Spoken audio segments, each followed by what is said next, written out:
Battlefield finally drops a long-awaited trailer and information about their third and final mode, Hazard Zone, which was rumored to be similar to Escape from Tarkov, and in my opinion, it's really not. So, in this video, that's what I want to talk about.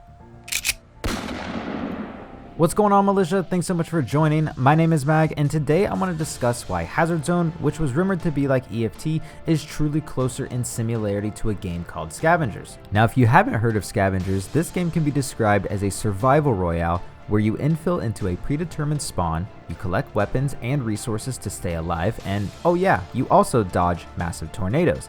But anyway, during the match, you run around to collect data points, and then at the end there's a ship that arrives where if you survive and reach this ship, you will extract and you will keep the collected data points. That's going to sound very familiar later in this video. Now, I do want to say that if you want to compare Hazard Zone and EFT in the sense that it is a high stakes mode where you get in, collect stuff, and extract, and you fight PvP versus PvE, then in that case you would actually be correct. However, there's much more to Tarkov that makes it ever so special with its fan base, and in my opinion, most Tarkov fans will just return to EFT as soon as they see what Hazard Zone is really all about. And to give an overview of what EFT is really all about, for those of you who unfortunately haven't been able to play the game, is you start off in Tarkov by assembling your gear that you collect in game, and you infill into a map of your choice in order to either complete quests from your traders or collect tools and resources scattered around the map, where you can then sell to said traders or other players in the flea market. Or you can use those resources that you collect to build your own hideout and help you improve your character in game through various means. Some examples of hideout upgrades are you can create a Bitcoin farm to generate money,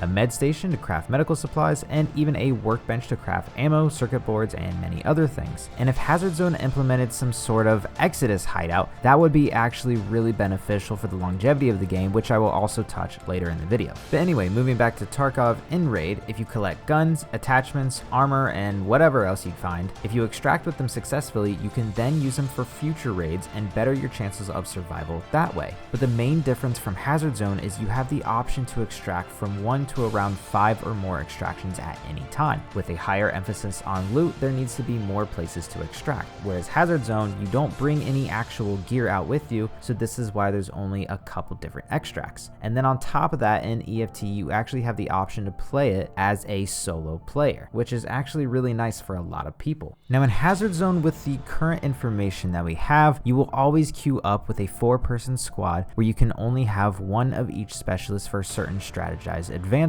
You then select your weapons, gear, and tactical upgrades, which is what you actually use the dark market credits for, and these credits is what your rewards will be after each successful match. Yet during your match, your objectives in game are not to complete tasks for any types of traders or to go around collecting guns, mags, ammo, or armored like in EFT. Instead, you will race around the map against the rest of the squads to retrieve data drives located inside of fallen capsules. Then from that point, you and your team will decide if you want to extract or continue playing with the current data drives that you have, and there will only be 2 opportunities to extract. Anyway, with the given information so far, this is why I wouldn't compare Hazard Zone to Tarkov at all. In fact, this game mode is much closer to a battle royale, or let's call it an intel royale, than previously described. The biggest differences versus a battle royale and Hazard Zone is there's not only one, but 2 ways of winning, and you don't need to eliminate all other squads in order to win and keep these dark market credits for your upgrades next match. Now don't get me wrong, we don't even have all the information yet, and I'm sure things could absolutely change, and this game could even be a complete blast as is. I don't know, I haven't gotten to play it yet. But even I was thinking to myself that it's probably a better direction for this mode to go this way versus trying to recreate what Tarkov has already achieved. But the things that I'm now worried about is, first of all, longevity of the mode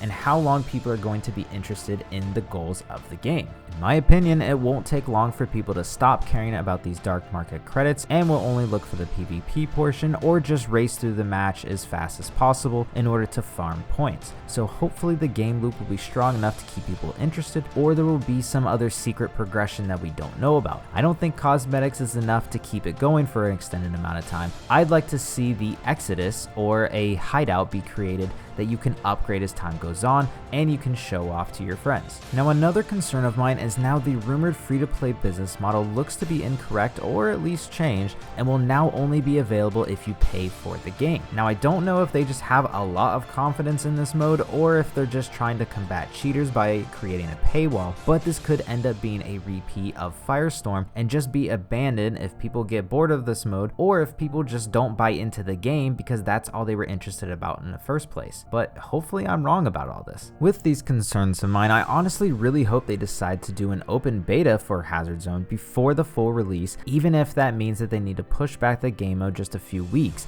because after how the all-out war beta went down on one map, I could see more problems potentially rising. But anyway guys, I'm still excited to see this mode with my own eyes and get a feel for it because we really didn't get much gameplay in the trailer, so hopefully in the coming weeks we will see a dedicated gameplay trailer at a minimum. But again, I'd ideally like to see a beta or demo, whatever you'd like to call it, for being a month away from release. It would just be incredibly beneficial to see how the game mode plays out. Alright everyone, I hope you all have enjoyed this video comparing Hazard Zone to Tarkov, because in the next video I'm going to discuss a postponed battle royale that looks very similar to what Hazard Zone is currently going for, and if done correctly, Ubisoft might be given one last opportunity to turn their game around for the better. Now if you guys did enjoy or want to be part of the militia, or you just know the difference between a mag and a clip, then show me those skills and one tap those YouTube targets down below, and I'll see you in the next one. Have a good one, take care militia, bye.